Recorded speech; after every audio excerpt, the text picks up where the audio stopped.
Welcome back to another spiritual blog with the courageous sage. It's so wonderful to have you once again here with me in this present moment, experiencing the divine rays of light that just emit from every single atom of this cosmos.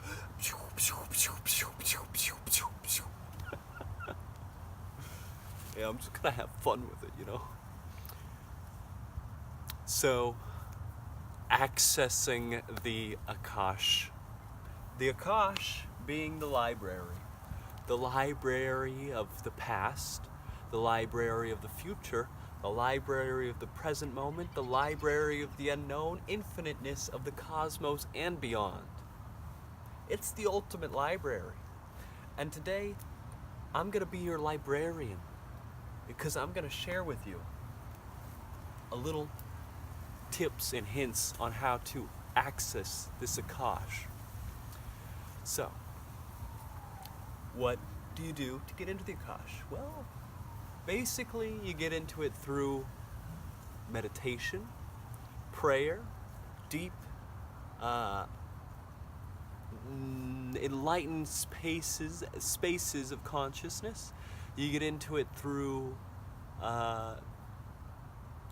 just doing a certain thing enough, maybe like practicing one asana enough, or going into deep dreaming states.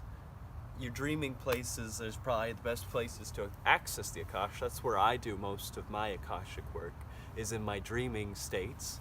So if you have a chance to check out some of my lucid dreaming videos, you'd probably benefit if you were looking to enter it through that pathway like I do. But with the Akasha, you basically have the ability to draw from a pool of wisdom and understanding in through your intuition into this present experiences, that so you can benefit the entire cosmos, all sentient beings, in the most benevolent way. Basically, whoa, look at balance. If you need to access this Akasha, it's like we each have our own individual Akasha. There's an Akasha for all beings. There's an Akasha for every single life form. Everything has an Akasha, and everything also produces a chemical. All life produces a chemical called dimethyltryptamine, which is a chemical we naturally produce in our mind's eye every night when we go to sleep. It's what creates the chemical of light. And pretty much all life creates this chemical.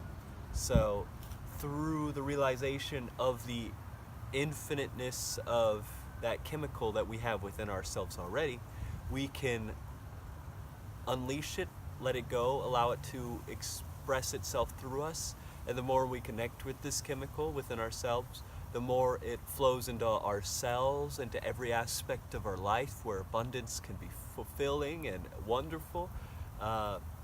This chemical is completely natural. It's completely found in the grass in your front yard, the trees behind you, and it's produced in the pineal gland. The pineal gland being the seat of the soul, the third eye. It's in the shape of a pine cone. That's probably why they call it a pineal gland, pine cone, pineal gland. And it's basically, if you were to open up your skull and see your brain, you would see that your brain folds open basically, and then there's this little cone right in the center, and it's basically a light sending off receptor. So it sends light out into your neurons and brain so that you can produce images and experiences within your mind without having to look with your eyes or your other extra sensories.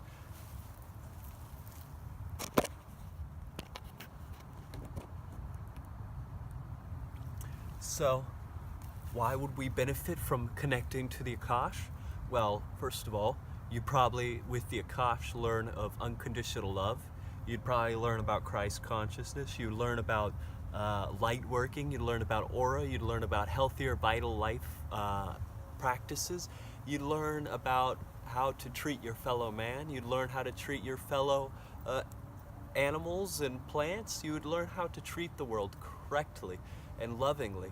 But through so much of what society has in stock for us and shares with us is hindering us in that connection to our pineal gland.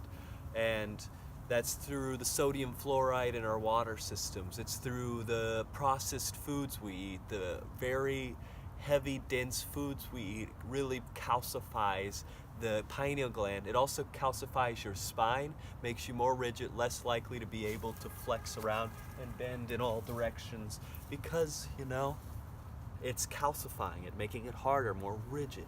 And what we need is less rigidity in our environment and to realize how everything is always moving. Everything is moving.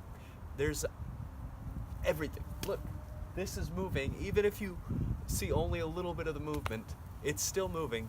This camera is actually moving right now. The light that's reflecting off of me and bouncing onto this receptor of a camera is moving.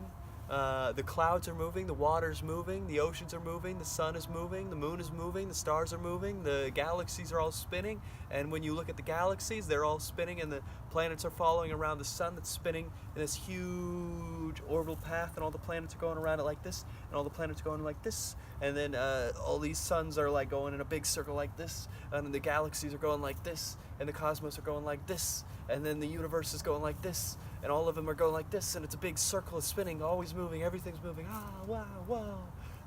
And we're enjoying the ride, right? Yeah. Everything's moving. That's part of the Akash. These lessons of deep meditation that I do, I go into a deep state of meditation for an hour each day, and with that, each time I go into it, I pull from this Akashic pool a greater clarity on what I should be doing with my life, greater clarity on what messages I should share with you all or share with you all. It shares greater clarity in just general clarity. You get clarity from it, and you might even unlearn some things. Unlearning is a very powerful thing. A lot of people are so good at learning, but what about unlearning? The more you have the ability to unlearn, the more powerful you are in strengthening what you do know. So you can unlearn bad habits. You can unlearn illusions. You can unlearn social stigmas. You can unlearn how you've been treated in the past. And you can release all of those illusions so that you can more focus on the beauty of this present moment. The grass is growing around. These breezes are blowing. The sun is setting beautifully over there. And I'm here with you sharing a beautiful message that I really care about. And you could tell that I care because I have enthusiasm. Enthusiasm being agape, total love. Enthusiasm is the most powerful emotion expression that you can have. It is total love. And that's what gets people moving, is when you have enthusiasm for something, they'll listen to you because they sense it in yourself. If you don't have enthusiasm for what you're saying, what are you even trying to come across with,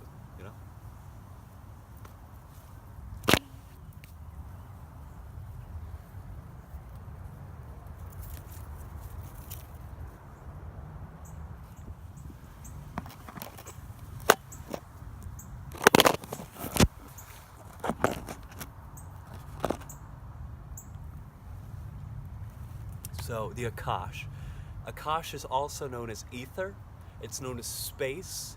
It's known as the fillingness of all the other elements. Akash is the other elements. The Akash is every memory you've ever had and the future you. The Akash is the future me. The Akashic records are just the library and the expansion into everything that you were and will be and are in this present moment. It's, if you believe in past lives, it's all of your past lives. It's all of your future lives. It's everything that you can conceive of. It's the wave and it's the particle. It's light and it's yin and it's yang. It's masculine and it's feminine. It's passive, it's an active. It's literally rippling through every experience you ever had. And the more you can wash away the illusions, wash away the distractions, the more you can fully embody this Akashic principle. And when you embody the Akash, you're making more room, you're making more space, because that's what it is space for you to experience the pure, magnificent beauty of it all. And you can ripple like an angel, vibrating into this certain space that you are. goes. You feel that?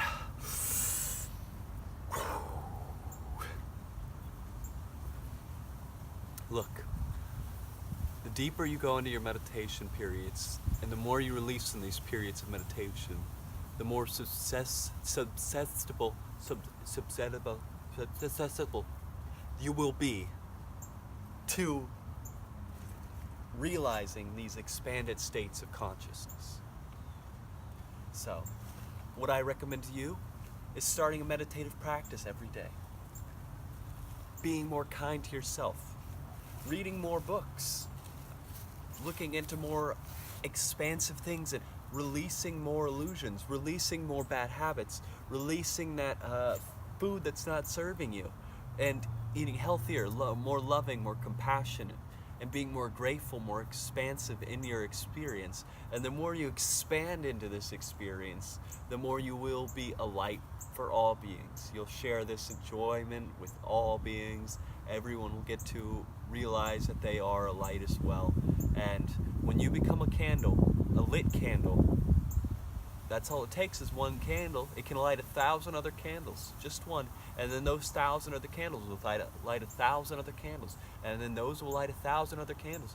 Literally, it'll take only about, if my math is even closely close to being right, 7 layers of candles to get to all of us, you know? And then beyond that, because there are beings beyond this earth, of course, because if the cosmos is infinite, as it is, that means there's infinite possibilities. That means there's definitely beings beyond just this current experience of what we see. And there's beings even within every atom and cell on layers of leaves and things, you know? You can't see all the ants and small creatures that live within all these plants, but they're there. And it's just about being more aware of them and more expressive and expansive in your experience of this realization, that you can share it with everybody. So connect to the Akasha, connect to the angelic form of the truth of yourself, and be a light for this world, and realize your divine potential as a conduit of the most beautiful benevolent rays, and express yourself fully, for you are wonderful, and I appreciate you, and I'm grateful for you, and I'm so thankful for the chance to get to be here with you. So, blessings to you, namaste, have it your way. Peace and relaxing rays of light shine through you. This is the Lotus Mudra. If you want to learn more mudras, maybe I'll do a mudra video too on different hand postures. But this is my favorite one. It's called the Lotus Mudra. So, peace, blessings, I love you.